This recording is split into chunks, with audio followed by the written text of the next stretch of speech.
Bien, buenas tardes. Tenemos que dar cuenta de otro día complejo, de un día negativo, un día donde nuestra evaluación es que una vez más se ha echado a andar una maquinaria que restringe derechos y libertades. Podríamos enumerar mucho rato el conjunto de cuestiones que se aprobaron y que se rechazaron y que dan cuenta de esta afirmación, pero me voy a concentrar en aquellas que aparecen como más relevantes. Hoy día no ha sido un buen día para la libertad de expresión, en dos sentidos al menos. En primer lugar, se han rechazado todas las enmiendas que nuestro bloque propuso para reforzar la libertad de expresión, entendiendo que la libertad de expresión es un eje fundamental para el sistema democrático. Nuestras enmiendas apuntaban a generar obligaciones al Estado para garantizar el acceso de todas y todos en igualdad de condiciones a la apertura y el manejo de medios de comunicación, de manera de romper el creciente oligopolio y dominio por algunos de los medios de comunicación, tanto tradicionales como los basados en las nuevas tecnologías. Creemos que el rechazo de esta enmienda cierra la posibilidad de reforzar y consolidar una libertad de expresión a la altura de los desafíos de los nuevos tiempos. También en esta misma materia nos ha parecido muy grave el hecho de que se haya incorporado una enmienda que, con la excusa de la libertad de expresión,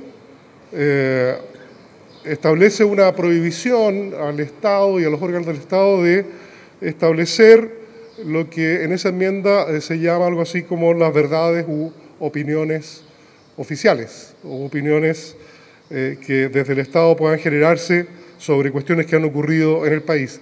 Este concepto, que no tiene precedentes constitucionales, que no fue explicado ni detallado, no solo en estos plenarios, sino que tampoco con el motivo de su presentación en la comisión respectiva, nos hace especular acerca de y estimar cuáles son las motivaciones que hay detrás de esto. Y a nuestro juicio, esta idea de prohibir verdades oficiales apunta directamente a deteriorar las condiciones a través de las cuales, por ejemplo, en este país hemos conocido informes como el informe Rettig o los informes Valeg, que han establecido efectivamente como verdades oficiales que en Chile se violaron sistemáticamente los derechos humanos durante los 17 años de dictadura. Nos parece entonces que aquí hay un intento, a través de lo que los expertos califican como una extravagancia constitucional, de restringir las posibilidades que en el país podamos establecer consensos importantes sobre lo que ha ocurrido en nuestra historia. El establecer consenso acerca de lo que ocurrió en la dictadura, el que todos estemos de acuerdo en que allí se violaron sistemáticamente los derechos humanos, impide el fundar una cuestión esencial como garantía de no repetición, que todos seamos conscientes de lo que ocurrió y asumamos en conjunto el compromiso de que esto nunca más debe ocurrir. ¿Y en qué momento entonces lo que tú dices que se podía declarar inconstitucional eventualmente los informes Rettig y Valeg? ¿Eso es lo que están apuntando? Esas son nuestras estimaciones. Lo que pasa es que cuando fueron consultados los autores de esta enmienda, al menos en dos ocasiones, cuando presentaron en las comisiones respectivas, ellos se negaron a establecer cuáles eran los alcances de esta iniciativa e incluso declararon que no estaban obligados a predecir cuáles podían ser estos alcances. Por lo tanto, solo queda estimar cuáles pueden ser, y nosotros estimamos que están motivados por esta razón y que efectivamente ponen en riesgo cuestiones tan importantes para nuestra historia como los informes a los que hemos hecho referencia.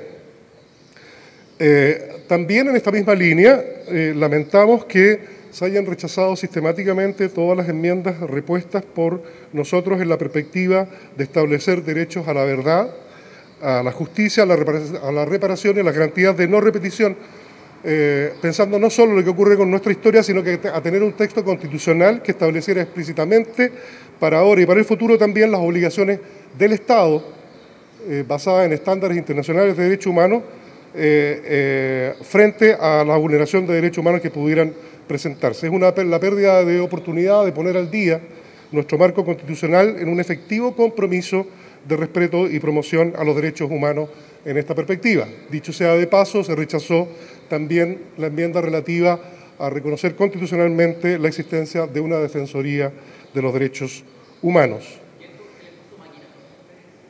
Yo creo que hoy día, como dije al principio, operó una vez más esta maquinaria que se echó a andar para restringir derechos y libertades y llegar a un texto en el que tengamos, en definitiva, menos derechos y libertades incluso que el texto constitucional vigente.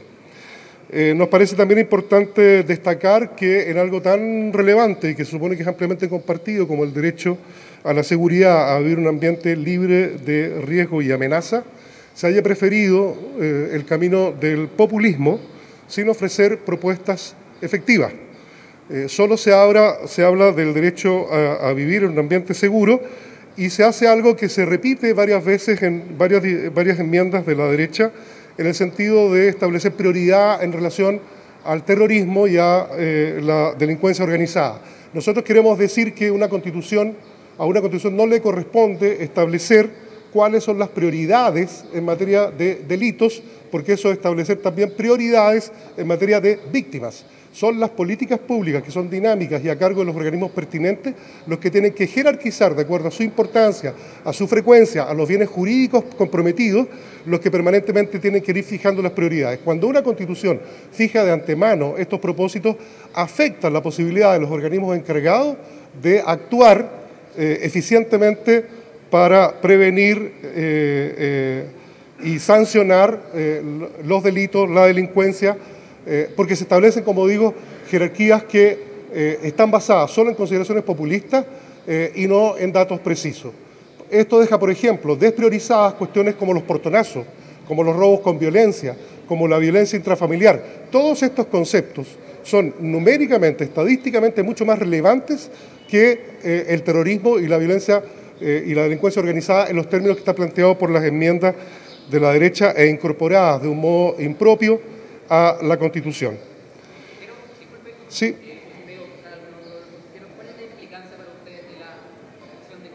Voy a referirme por último a eso, destacando dentro del conjunto de cosas que debemos lamentar que hoy día se hayan aprobado y otras que se hayan rechazado.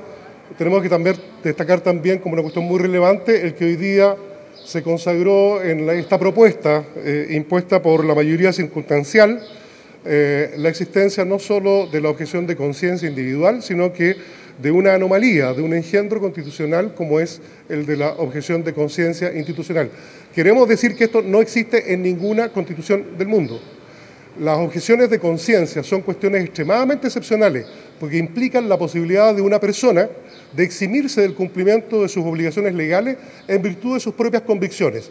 Eso, que ya de por sí debe ser algo extremadamente restringido y excepcional porque afecta a la igualdad de todos en el cumplimiento de la ley, cuando se extiende a las instituciones se incurre en aberraciones con nefastas consecuencias.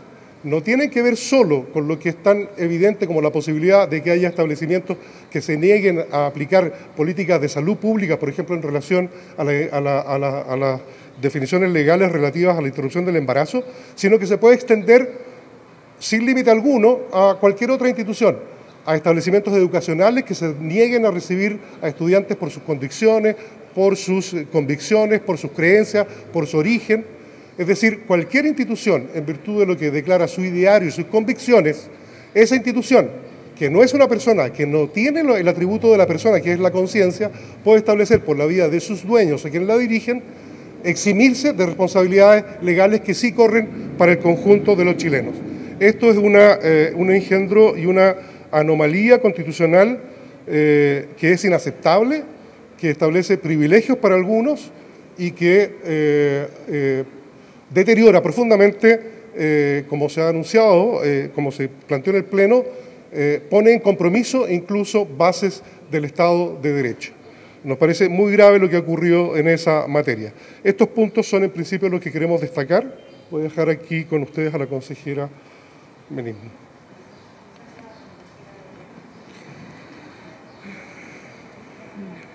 Buenas tardes a todos. Hoy, una vez más, vemos cómo normas aprobadas ponen en riesgo el estándar de protección de los derechos de las mujeres y las garantías que tanto nos ha costado avanzar a nivel legislativo y judicial. Hoy nuevamente vemos cómo la derecha coarta la libertad de mujeres y favorece a organismos privados otorgándole libertad de conciencia y objeción de conciencia.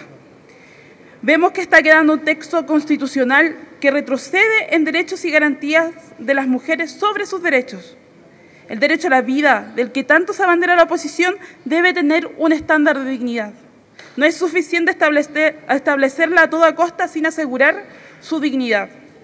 La aprobación del derecho a la vida pone en riesgo la ley de aborto en 3 causales y las leyes sobre derechos sexuales y reproductivos como la píldora del día después. Otorga derechos sin hacer distinción entre el estado evolutivo ni en la viabilidad del embarazo o si la madre está en riesgo de vida, pretendiendo con ello dar una solución a un debate fundamental que no es compartido y está cerrando el debate. En temas de cuidado, creemos que siempre debe existir dignidad para cuidar y ser cuidado, si existe especialmente una situación de discapacidad en la familia. La derecha pretende dar esta carga a las familias, a las mujeres, a las jefas de hogar, como un principio que viene a promover la conciliación entre lo familiar y lo laboral, pero no garantiza nada respecto y como un deber que solo aumenta la carga sobre las mujeres y las familias. Las mujeres de Chile no quieren bonos ni subsidios, sino derechos y apoyo permanente a través de un Estado social y democrático de derecho. Por este motivo decidimos renovar nuestra enmienda sobre cuidados. Se acaba de aprobar la objeción de conciencia individual institucional. Creemos que entrega conciencia y objeción de conciencia a las instituciones afecta gravemente a la libertad de las mujeres, así como también abre una caja de Pandora para la incertidumbre jurídica. Por esto hago eco de las mismas palabras de republicanos, quienes expresaban que no podían hacerse cargo de lo que pudiese generar. La visión de los republicanos sobre la libertad de conciencia da más valor a las instituciones privadas que a las personas. Creemos que es un retroceso y una anomalía a nivel mundial, como dijo recién Yerko. No existe ninguna otra parte del mundo donde instituciones tengan conciencia. Con esta norma se da rango constitucional a una figura inventada que se traduce en mayores barreras a mujeres y niñas para acceder a aborto a 3 causales. Es decir, cerrar puertas de instituciones completas a quienes necesitan interrumpir un embarazo por inviabilidad fetal, riesgo de su vida o producto de una violación. Esta figura también aplica a muchas otras materias, porque le da la posibilidad a personas e instituciones de no cumplir con la ley, si no están de acuerdo con ella. Es una amenaza al Estado de Derecho. Por ejemplo, un establecimiento educacional que está en contra de no admitir personas según su lugar de proveniencia, religión o cualquier otro motivo según establezca.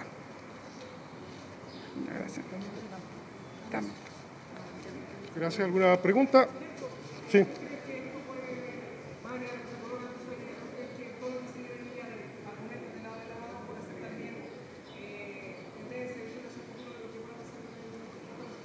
Bueno, sobre el tono, hoy día efectivamente asistimos a algunas intervenciones que ponen en cuestión algo que, de las cuestiones que uno puede valorar, de las pocas cosas que uno puede valorar este proceso, es que hemos logrado una cierta convivencia entre todas y todos quienes componemos el Consejo. Nos importa mucho mantener un clima adecuado de convivencia. Creo que es importante que la política y los políticos demos ejemplo de que no obstante nuestras diferencias podemos convivir. Hoy día, desgraciadamente, hubo algunas intervenciones de la derecha que por algún momento pusieron en cuestión esa condición, esa característica. Esperemos que esto no se repita en las sesiones que vienen.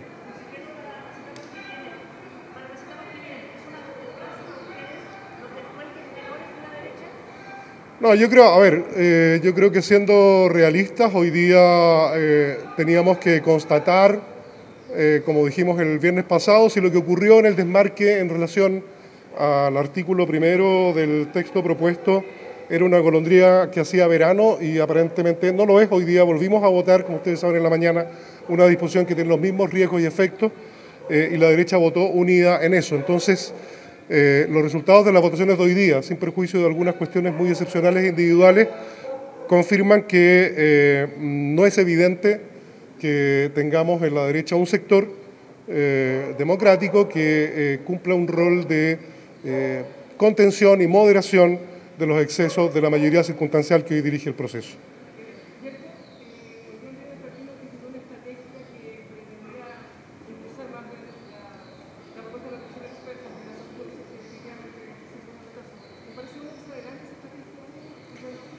No, eso se verá en su momento. Nosotros estamos en una sola estrategia, que es cumplir con nuestro rol en esta instancia.